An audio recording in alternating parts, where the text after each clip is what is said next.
Ang Partido Komunista ng China ay kasalukuyang nasa kalagitnaan ng isang proyektong 10 taon upang baguhin ang Biblia na ipatutupad sa mga Kristiyanong Tsino. Isa sa mga pagbabago sa bagong Biblia ay ang pagpapalit sa ating Panginoong Hesus bilang isang mamamatay tao. Atin itong pag-usapan, mga kaibigan. Isang nakagigimbal na katotohanan ang nangyayari ngayon sa bansang China, kung saan si President Xi Jinping ay sinusubukan nila na baguhin ang Biblia sa loob ng 10 taon. Ang mga Kristiyanong Tsino ay unang nakatanggap ng mga kopya ng Biblia sa kabila ng mga ulat na umaabot sa 130 milyon na mga Kristiyanong Tsino. Ang patuloy na lumalago sa mga simbahang nakatago sa ilalim ng China. Tinatawag itong mga underground churches. Sa ngayon, mas marami ng mga Kristiyano sa China kaysa sa mga miyembro ng Partido Komunista. Ang pag-uusig ng gobyernong Tsino sa mga Kristiyano ay nagdulot pa ng higit pang paglago ng simbahan, kung kaya't napagpasya ng Partido Komunista na isantabi na rin ang Biblia mismo. Itinuturing itong isang update na may mahalagang mga sosyalismo at binubura ang mga bahagi na hindi tugma sa mga paniniwala ng komunista. Ang mga Tsino ay hindi na kontento sa lahat ng mga pagsusumikap na piliting itanggi ng mga Kristiyano ang kanilang pananampalataya, kahit itinaas nila ito sa isang mas mataas na antas. Sinusubukan nilang baguhin ang mga kasulatan upang magdulot ng kaguluhan at kalituhan na nagiging sanhi ng pag-urong sa mga nagnanais maging Kristiyano. Sa isang halimbawa, mula sa isang aklat sa mas mataas na paaralan, ang rebisyon ng Komunista Party ng Kabanata 8 ng 1 ukol sa babae na nahuling nakikiapid ay nagsabi ang ating Panginoong Hesus daw sa galit na karamihan nagnanais na batuhin ang isang babae na nagkasala. Ika pa raw niya dito, siya na walang sala sa inyo, siya ang manguna ng pagbabato sa kanya.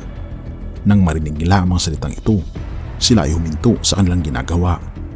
Ngunit lumabas ang lahat at itinulak ng ating Panginoong Hesus daw ang babae at sinabi, "Ako rin ay may kasalanan." Nakita natin ang pag-escalate ng sitwasyon. Ipinagbabawal na ang mga Biblia para sa mga bata at tinanggal ang mga ito mula sa lahat ng mga tindahan na aplikasyon. Ang mga pulong ng mga Kristiyanong bata sa China ay pilit na pinapirmahan ng isang formularyo na nag-aabiso ng pag-aalis nila sa kanilang pananampalataya sa harap ng publiko.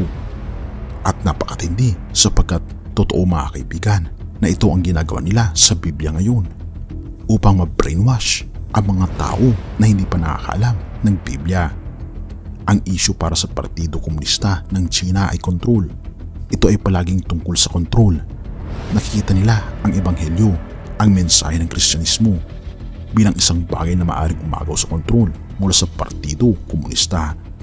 Kaya't ang bagong pagsasali ng Biblia na may mga halagang sosyalista ay isa lamang hakbang ng Partido Komunista ng China sa pagkontrol sa simbahan at sa paggamit ng Kristyanismo bilang paraan ng pagkontrol sa mga tao at pagtulong sa mga layunin ng partido. Ngunit isa sa mga pastor sa China ay sinabi, ang mga namumuno ay pumili ng isang kaaway na hindi kailanman maaari makulong. Sila ay tinakda ng matalo. Oo, mga kaibigan, nagdeklara ng pagbabaka ang China laban mismo sa ating Panginoong Diyos. At ito nga ang nangyari.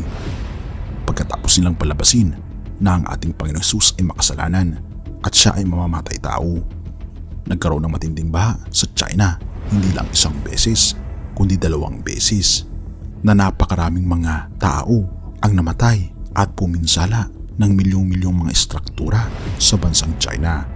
Nagpapahiwatig lamang na ang kanilang kinakalaban ay hindi isang ordinaryong tao, kundi siya ang totoong Diyos na kontrolado ang lahat ng bagay.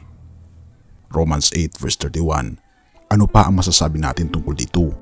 Kung ang Diyos ay panig sa atin, sino ang makakalaban sa atin? Tunay nga, mga kaibigan, na ang ating Panginoong Diyos lamang ang ating tunay na kakampi.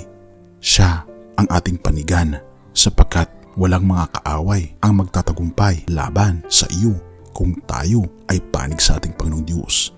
Purihin ang ating Panginoong Diyos at salamat, mga kaibigan, sa iyong panonood. Tayo manalangin. Ama naming banal makapangyarihan naming Diyos, kami po'y lubos na nagpapasalamat sa inyo sa walang sawa po ninyong pag-aalaga sa amin. At tunay nga Panginoon na karamihan sa mga gobyerno sa buong mundo ay kinakalaban kayo. Ngunit asahan niyo Panginoon na kami po ay nasa panig po ninyo, sapagkat naniniwala kami, sino ba ang mananalo sa mga kumakalaban sa inyo kung kayo po ang kalaban nila? Kaya naman Panginoon, naniniwala kami na panalo na po kami Panginoon kung kami ay nasa panig po ninyo. Salamat Panginoong Diyos sa inyong pong pagmamahal sa amin at sa pag-aalaga sa amin, at patnubayan ang mga kaibigan po namin sa China at tulungan din ang gobyerno doon na masilayan nila ang katotohanan. Patawarin po kami sa lahat ng aming pagkukulang pagkasala, sapagkat ito ay aming samutiling sa matamis na pangalan ng aming Panginoong Jesus. Amen.